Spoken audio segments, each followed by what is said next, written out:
Welcome back to the channel, everybody. I am Brian Lee Durfee, author of The Forgetting Moon and The Blackest Heart, both books published by Simon & Schuster's Saga Press. Today I'm going to be reviewing Kindness Goes Unpunished by Craig Johnson. This is book number 3 in his Walt Longmire murder mystery series. But before we get to the review, let's talk about the few changes you might notice about the set. First of all, we've widened out the scope. And we've brightened up the lights, and that is because of my deteriorating vision. I need brighter lights so I can see my notes up here. Now, with the bright lights comes a very harsh glare on the book covers and things like that. And if I put my hat on, my face is in shadow. And usually looks better in shadow, so, you know, I look better in the dark, as do most of us. Let's face it, none of us are, you know, all that good looking. So anyway, those are the things. I've got an eye problem, and I'll go blind soon, and so we're just gonna do book reviews until that day happens, and we're gonna do as best we can. Kindness Goes Unpunished, Craig Johnson, Longmire number 3. Let's talk about the covers. All of these covers, every single one of the Longmire books has a cover that's kind of done in this style, very simplistic. I don't know who the artist is Darren Welch. And let's see, we've got all of the Longmire books up here. We'll go through my library, a little tour of the library. My Longmire collection is right up there. You can see them all. Anyway, that's the Longmire collection. I don't know if I held the camera steady enough where you could really get a good look at it, but all the spines look pretty good together. The covers all match. Publisher's done a good job. Just with the aesthetics of the book alone. Let's talk about the story. So, this is book 3. I think I'm going to be straight up honest. I think it's the weakest book of all of them. Let's see, how many books are there now? There's about 15 of these. Number 3 takes a little bit of a divergent path. One of the reasons I like Walt Longmire mysteries, same reason I like C.J. Box and the Joe Pickett series, or Tony Hillerman and the Lephorn and Chi series, is because we're setting these books in a Western landscape. You know, Tony Hillerman's down in the Navajo reservation, C.J. Box is up in Wyoming, Craig Johnson is up in Wyoming, except for this book. This book, he decides to set it in Philadelphia with, you know, it's Longmire. Walt Longmire, not the Texas Ranger, the Wyoming Ranger, who's, you've seen the Longmire series. If you've seen the Longmire series on TV, you know how the actual landscape of Wyoming is an actual character in the book, in the story.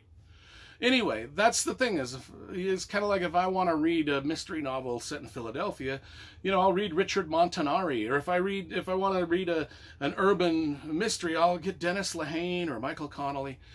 Here we've got, and I appreciate the fact that Craig Johnson tried to step out of the box. Step out of the box early, book number 3, send your characters on a vacation to Philadelphia. Why anyone would want a vacation in Philadelphia is beyond me, but they do.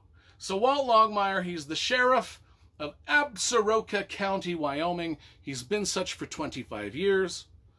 Every single book takes place in Wyoming except for this one.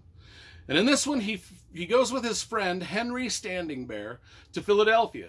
Henry's got some historical photos that he's going to give to a museum or something like that, and so they take the trip.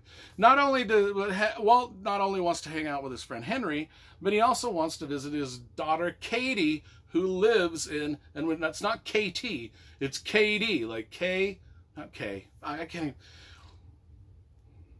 C-A-D-Y, Katie. She lives in Philadelphia. So Walt wants to visit his daughter. She's living there with her fiancé.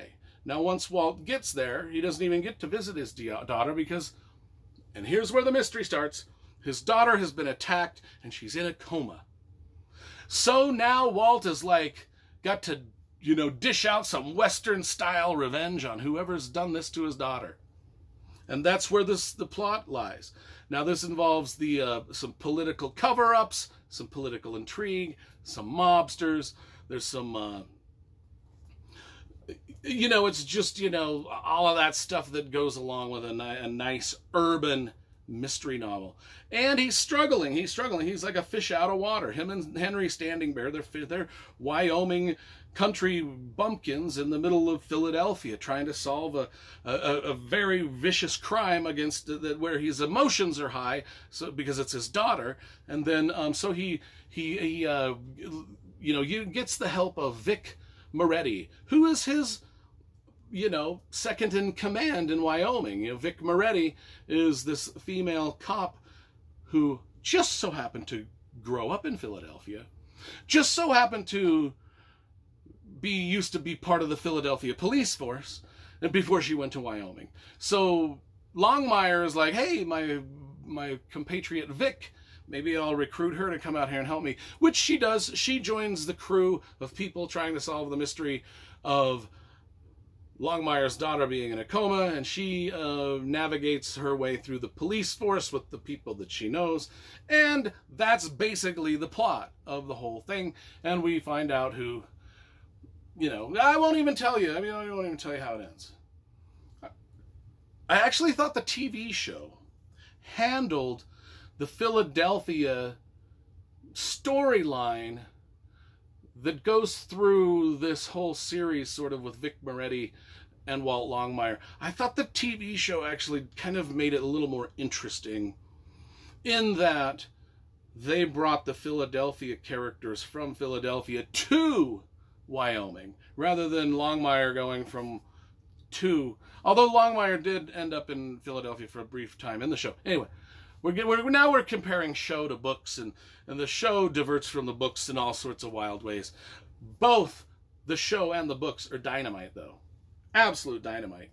However, I'm going to give this one about a 6.5 out of 10. I read it. I enjoyed it enough to it ain't a 2.